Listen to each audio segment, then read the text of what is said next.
Gather round, mortals! For the first time, hear the tale of young Atreus' maiden trip into the perilous Norse wilds, where malice and danger abound. Attempting to help a vulnerable creature, the boy wandered out beyond his protected woods alone. But I can't tell the whole story here, can I? You'll have to step inside.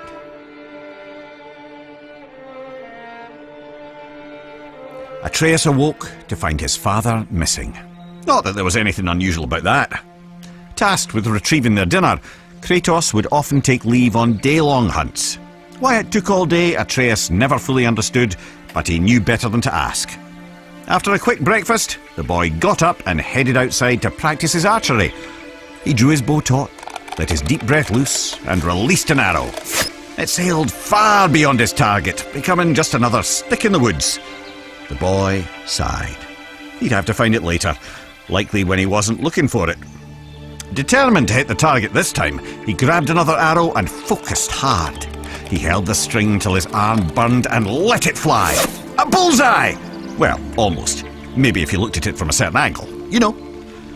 His mother called, and though he wasn't quite done yet, Atreus put his arrows down and went inside.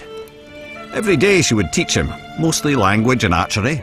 Honestly, the kid was pure dead brilliant, reading and writing on his own already. Today she gave him a lesson he was especially excited about. The creatures of the Norse wilds. Berserkers, trolls, witches, and even the undead. After answering her son's many questions, Atreus' mother sent him back out. He fired a few arrows, missing with most of them.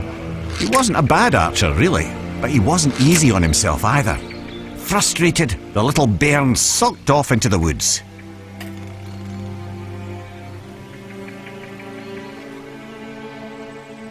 Don't sulk yourselves. Follow the boy to the next area.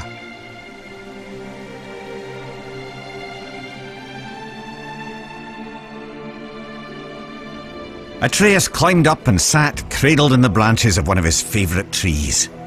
On days like this, he liked to close his eyes, listen to the forest, and let his mind wander. This kind of solitude never felt lonely to him, perhaps because he could hear things others could not. Ever since he could remember, the thoughts of others, animals mostly, could intrude upon his own.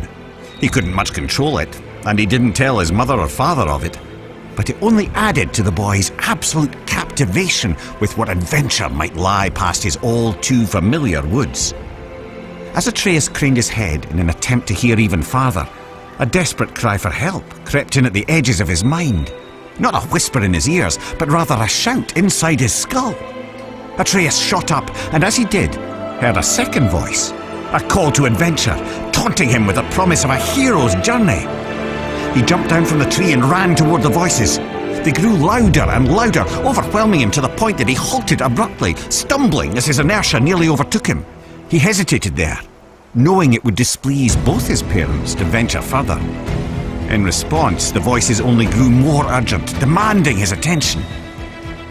The lad could barely concentrate with this cacophony filling his head. He decided to follow the cry for help. Even as he did, the other voice derided the boy, calling him a coward. But if Atreus were to disobey his parents, it would have to come with good reason. Surely, he thought, they couldn't be too upset at him for responding to a distress call. Nearly convincing himself this might be true, Atreus took a deep breath and stepped out of the protected woods he'd known all his life into the foreboding Norse wilds.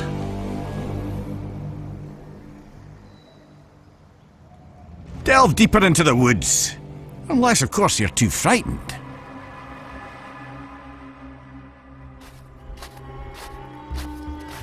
Making his way through Midgard's unfamiliar terrain, the pained cry of a wounded doe rang out, carried on the frigid breeze. After attempting to study the patterns of nearby tree roots to use as a guide back home, he set off in the direction of the injured animal.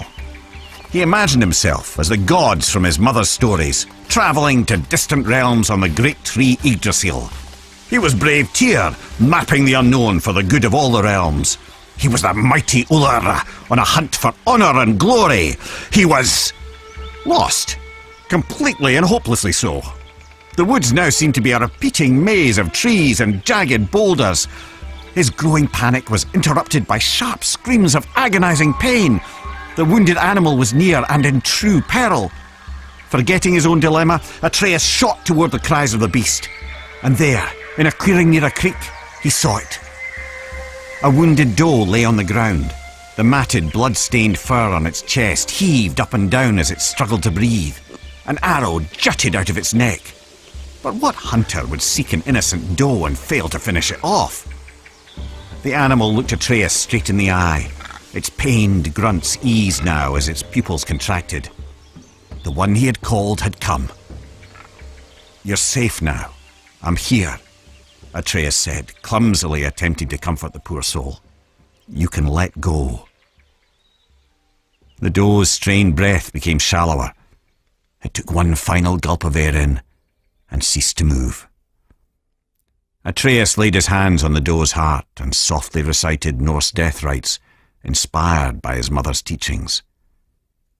The boy sighed, and his eyes drifted upward.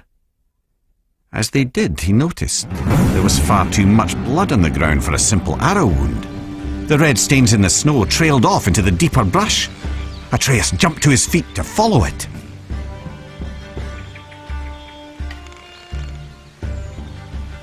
What horrors await at the end of the trail of blood? There's only one way to find out. The boy didn't have to go far to understand.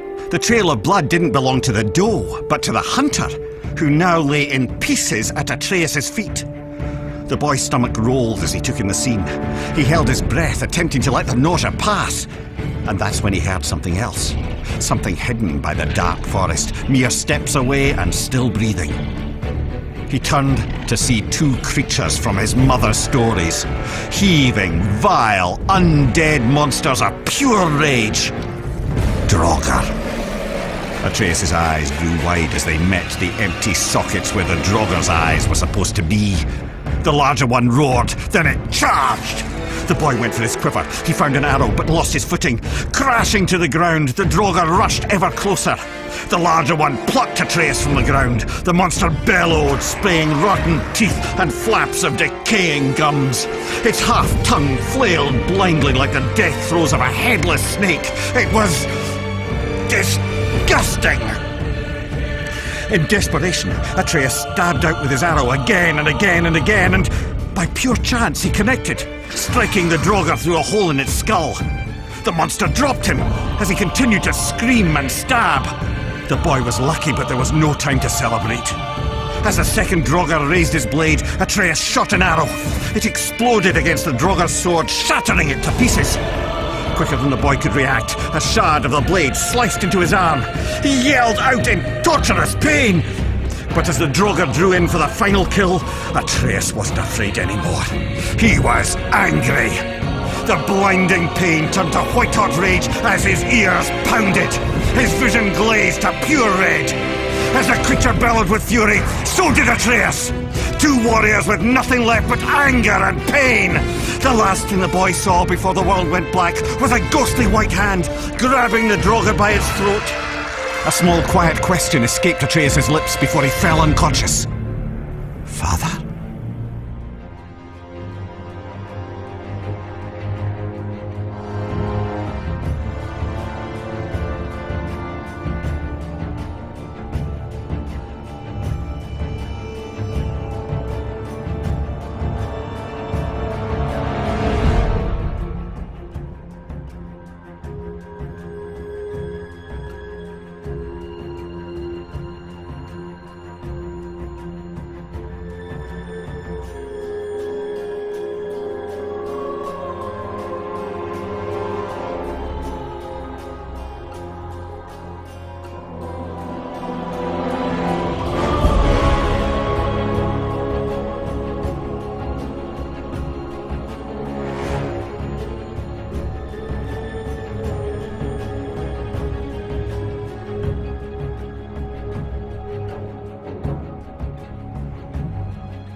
PlayStation.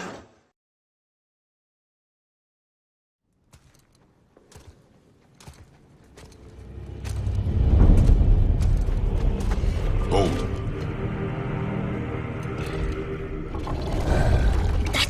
leader. If that kills us, that's it. No Valhalla, no hell, no afterlife, ever. It does not attack. Ah. Mom made them sound more dangerous than that. Then do not drop your guard. Come.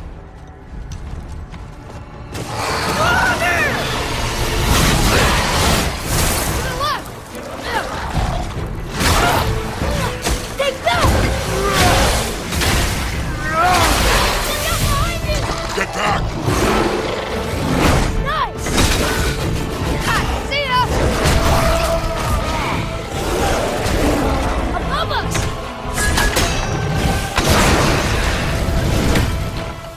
Wow! Amazing! Follow me. Yes, sir!